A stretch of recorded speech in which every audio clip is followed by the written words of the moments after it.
महामान्य supreme कोर्टआ इतिमध्ये जाजमेन्टखौ होदों जोंहा मोनसे आसा दंबावो अब्लाबो जिहेतु बिथाङाबो सान्थि सुक्ति सहि खालामनाय सासे व्यक्ति खुलुमबाय बयखौबो बे समाव आङो मोनसे सुंद' आपडेट लानानै फैलायबाय बारग' मन्त्रि रेहन दैमारि बिथाङा बे समाव खौरांगिरिनि सिगाङाव मा बिबुंथि होदों नोंथांमोना बिथांनि सुंद' बिबुंथि होनाय भिडिअ क्लिप्सखौ जोबजासिम नायनानै लाग्रो बेनि उनावसो नोंथांमोना गाव गावनि गोसोनि साननायखौ कमेन्टनि गेजेरजों फोरमायलायबानो जाबाय। जोंनि बिपिएफ राजनिति हान्जा विशेष भाबै जोंनि भैरबकुन्द ब्लक कमिटि नैबे सपनगाव प्राइमारि कमिटिनि सिङावहाय माखासे इउपिपिएलनि मावथि बिथांमोन दिनै बिपिएफ राजनिति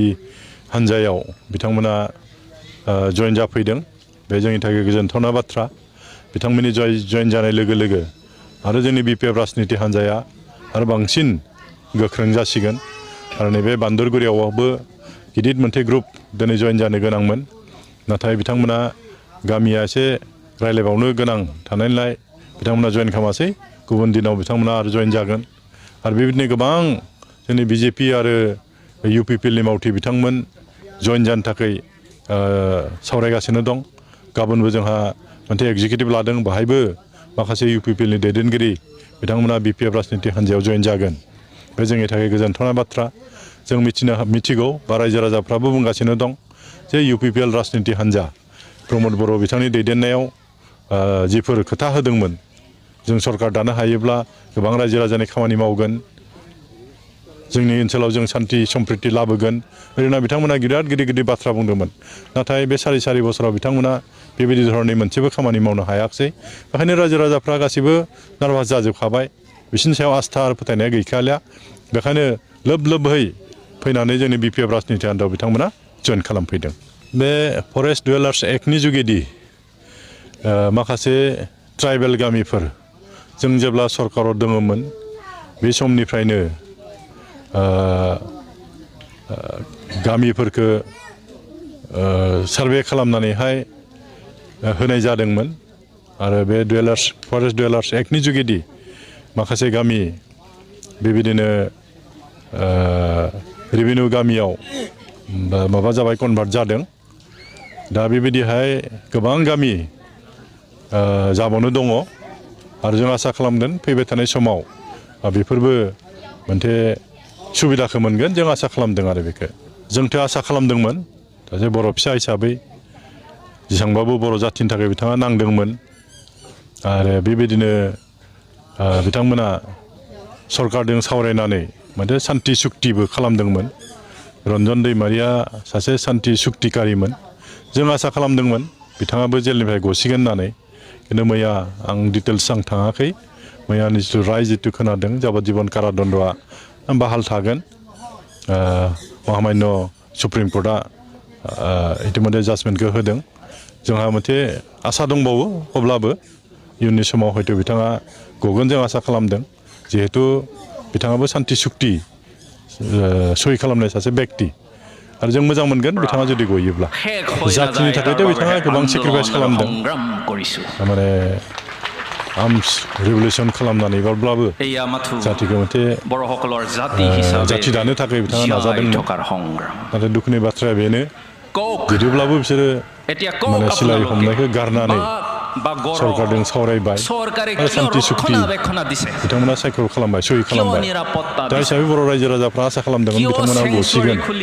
जोंनि गेजेराव गमामायैनो सान्थिया फैमारसिगोन ओरैनानै दा प्रमद बर' बिथाङा बुंबाय थादों बे सान्थि फैबाय होननानै आथिखालाव जों नुनो मोन्दों बेजों हयथ' सान्थि जानाय नङा बिथांमोना जुदि गवाबा हयथ' बिथांमोननि न'खराव जेब्लायबो मोदै गनाया थागोन दा बेखायनो सरकारनिफ्रायबो एसे बेबस्थाफोरखौ लानांगोन जिहेतु बिथांमोना सिलाइ हमनायखौ गारनानै फैबाय सुक्तियाव सहि खालामबाय सरकारनिफ्रायबो इच्छा थानांगोन बिथांमोनखौ बहननायनि गतिके जों खावलायगोन सरकाराबो बे दायित्वखौ लाथोंसै बिथाङा जुदि गबोयोब्ला जातिनि थाखाय मोजां जागोन सान्थिया गमामायैनो सान्थि फैबाय होननानै जोंबो बुंनो हागोन